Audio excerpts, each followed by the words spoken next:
Welcome to DNS news.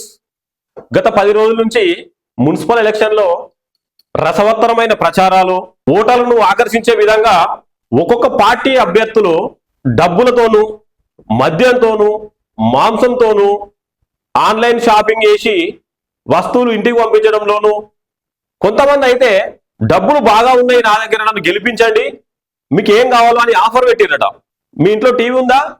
TV లేదు, ఆ షాప్కి వెళ్ళండి, నా పేరు చెప్పండి, నేను ఫోన్పే అక్కడ షాప్ కొట్టేస్తా, మీరు టీవీ తీసుకోపోండి. మీ ఇంట్లో కూలర్ ఉందా? వచ్చేది ఎండాకాలం కదా, మీరు కూలర్ తీసుకోండి, ఆ షాప్కి వెళ్ళండి, నా పేరు చెప్పండి, నేను ఫోన్పే అక్కడ కొట్టేస్తా, మీరు కూలర్ తీసుకోపోండి. మీ ఇంట్లో ఏం వస్తువులు ఏమో నాకు చెప్పండి అని ఆఫర్స్ పెట్టి ఓట్లను కొనుగోలు చేస్తున్న సంఘటనలు చాలా విన్నాము. అయితే గత కొద్ది రోజుల నుంచి ప్రచారం అయిపోయింది. ఈ రోజు ఎలక్షన్స్, ఈ రోజు ఉదయం 7 గంటలకే ఎలక్షన్స్ స్టార్ట్ అయినాయి. నిన్న మొన్న ఈ 2-3 రోజుల నుంచి వెళ్ళి ఎటు పెట్టి నేను గెలవాలి అనే ఒక కసితోటి ప్రతి అభ్యర్థి, ఏ పార్టీ అయినా సరే, ఓట్లను ఆకర్షించే విధంగా ఒక అరతులము వెండికాయను, ఒక ఓటర్కు తులం వెండికాయను, ఆ వెండికాయను పైన దేవుడి, వినాయకుడి ఫోటోలు, లక్ష్మీదేవి ఫోటోలు, ఇట్లా ఫోటోలు, స్వస్తికు, ఓం ఓం అనే అవి ఫిగర్స్ వేసి ప్రింట్ చేసి వెండి కాయిన్స్ కూడా వంచిరట. ఒక్కొక్కరు 2000 నుంచి స్టార్ట్ చేస్తే 10,000 వరకు కూడా ఒక్కొక్క ఓటర్కు, అంటే ఆ ఏరియాను బట్టి. చూడండి ఎంత ఘోరమైన పరిస్థితి ఏర్పడ్డది. ఓటర్ను ఒక అంగట్లో వస్తువును ఎట్లయితే కొంటారో అదే పద్ధతిలో ఓటర్ను కొంటారు. చూడండి, నేడే పోలింగ్ 116 మున్సిపాలిటీలు, 7 కార్పొరేషన్లు, మొత్తము 116 మున్సిపాలిటీ 7 కార్పొరేషన్లల్లో మొత్తం స్థానాలు 2,981 స్థానాలు.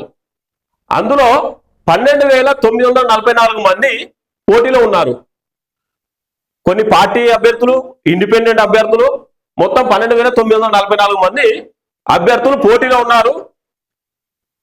మొత్తం ఓట్లు ఏంటంటే 52,17,000 ఓట్లు. అంటే ఈ అభ్యర్థుల జీవితాలు మొత్తము ఇంతమంది ఆ ఓటర్ల చేతిలో వీళ్ళ భవిష్యత్తు ఉన్నది. ఈ 5 సంవత్సరాలు వీళ్ళు గెలిచి పరిపాలన చేసే వాళ్ళు ఇందులో, ఓడిపోయి ఇంటికి పోయే వాళ్ళ భవిష్యత్తు కూడా ఈ ఓటర్ల చేతిలో ఉన్నది. అంటే దీనికి ఈ ఓటింగ్ పోల్ బూత్ల వద్ద ఎలాంటి గొడవలు కాకుండా అన్ని విధాల కట్టుదిట్టమైన చర్యలు చేపట్టామని పోలీస్ శాఖ కూడా చెప్పారు. దీనికి 41,000 మంది సిబ్బంది కూడా పెట్టడం జరిగింది. చూద్దాం. రాష్ట్రంలో మున్సిపల్ ఎన్నికల పోలింగ్ కు సర్వం సిద్ధమైంది. నేడు ఉదయం 7 గంటల నుంచి సాయంత్రం 5 గంటల వరకు పోలింగ్ జరగనుంది. బ్యాలెట్ విధానంలో జరిగే ఎన్నికల కోసం అధికారులు అన్ని ఏర్పాట్లు పూర్తి చేశారు. ఎన్నికల సిబ్బంది ఇప్పటికే తమకు కేటాయించిన పోలింగ్ కేంద్రాలకు చేరుకున్నారు. మక్తల్లో బీజేపీ అభ్యర్థి మహాదేవ్ ఆత్మహత్య ఘటన, విచ్చలవిడిగా డబ్బులు పంపి ఆరోపణల నడుమ ఈ ఎన్నికలు రాష్ట్ర రాజకీయాల్లో ఉత్కంఠకు రేపుతున్నాయి. ఈ నెల 13న ఉదయం 8 గంటల నుంచి ఓట్ల లెక్కింపు జరగనుంది. ఓటర్లను ఆకర్షించే విధంగా అభ్యర్థులు ఆటోలు మాట్లాడి, ఒక్కొక్క అభ్యర్థి ఒక 4 ఆటోలు 5 ఆటోలు వాళ్ళ వార్డుకు మాట్లాడి వాళ్ళను ఇంటి నుంచి తిన్నాక కడుపుల చల్ల కదులకుండే ఉండే విధంగా వాళ్ళని ఇంటి నుంచి తీసుకుపోయి దగ్గరుండి ఓటేపించుకొని మా గుర్తుకే ఓటేయమని చెప్పి కాళ్ళు మొక్కుతూ, బతులాడుతూ, డబ్బులు ఇస్తూ, కొన్ని వస్తువులు గిఫ్టులు ఇచ్చుకుంటూ వాళ్ళతోటి ఓట్లు వేయించుకొని మళ్ళీ అదే వాళ్ళు తీసుకొచ్చి ఆటోలో తీసుకొచ్చి ఇంటికాడ వదులుతున్నారు. చూడండి ఎంత అప్డేట్ అయిందో సమాజం. డబ్బుకు ప్రియారిటీ లేదు, రాజకీయ పదవికి ప్రియారిటీ ఉన్నది. అంటే వాళ్ళు పెట్టే డబ్బు ఒక పదవిని అడ్డు పెట్టుకొని ఏదో సాధించాలనే కసితోటే కదా ఈ డబ్బంతా ఖర్చు పెట్టేది. ప్రజాసేవ చేయాలి. మున్సిపాలిటీలను కానీ, గ్రామాలను కానీ, పట్టణాలను కానీ అభివృద్ధి చేసుకుందామన్న దిశలో ఒక్కరు కూడా ఆలోచిస్తలేరు. గెలవాలి, కోట్లు ఖర్చు పెట్టాలి, గెలవాలి, రెట్టింపు సంపాదించాలి. ఇక తెలంగాణ అప్పులపాలు ఎందుకు కాదండి? దోచుకుంటారు కదా. ఏం ఆలోచిస్తున్నారో ప్రజలు, తెలంగాణ ప్రజలు ఏం గింత ఆలోచిస్తలేరు. ఎవరు గెలితే మాకేది, మాకు డబ్బులు వస్తున్నాయి, ఓట్లు వేస్తున్నాం అనే రీతిగా పోతాను. ఓట్లకు డబ్బులు వచ్చారు కదా, ఆ డబ్బులు వస్తుంటే కూడా పోలీస్ శాఖ అధికారికి దొరికినాయి. ఎన్ని దొరికినాయి? 1,29,00,000 నగదు.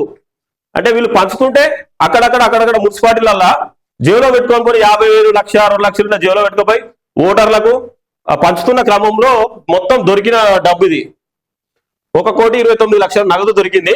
మద్యం 15,07,000 చిల్లరగా దొరికినట్టు, అందులో మద్యంతో పాటు డ్రగ్స్ కూడా ఉన్నట్టు తెలిసి ఫోరెన్సిక్ ల్యాబ్ డేటాను రిట్రైవ్ చేస్తున్నాం డీజీపీ శశిధర్ రెడ్డి తెలియజేసారు. ఈ అభ్యర్థుల భవిష్యత్తు వాళ్ళ గుండెల్లో రైళ్లు పరిగెడుతున్నాయి. ప్రజెంట్ ఇప్పుడు నేనే గెలుస్తా అనే భ్రమలో ఉన్న వాళ్ళకు 13వ తారీఖు తెర లేపడం జరుగుతుంది. 13వ తారీఖు ఉదయం 7 గంటల నుంచే ఓట్ల లెక్కింపు జరుగుతుంది. ఆ రోజు సాయంత్రం ఓట్ల లెక్కింపు కంప్లీట్ అవుతుంది. అప్పుడు ఒక్కొక్కరి జాతకాలు బయటపడతాయి. అంటే ప్రజలను ప్రతి ఒక్కరిని మభ్య పెడుతున్నారు. ఎవరు ఏ పార్టీ అభ్యర్థి వచ్చినా నీకే ఓటేస్తాం, ఏ పార్టీ అభ్యర్థి ఇండిపెండెంట్ క్యాండిడేట్ వచ్చినా మీకే ఓటేస్తాం అని ప్రజా నాడి తెలుసుకోవడం రోజు రోజుకు ఇబ్బందిగా మారుతుంది. ఎలక్షన్లు నిలబడాలంటే గుబులైపోతుంది ఒక్కొక్కరికి.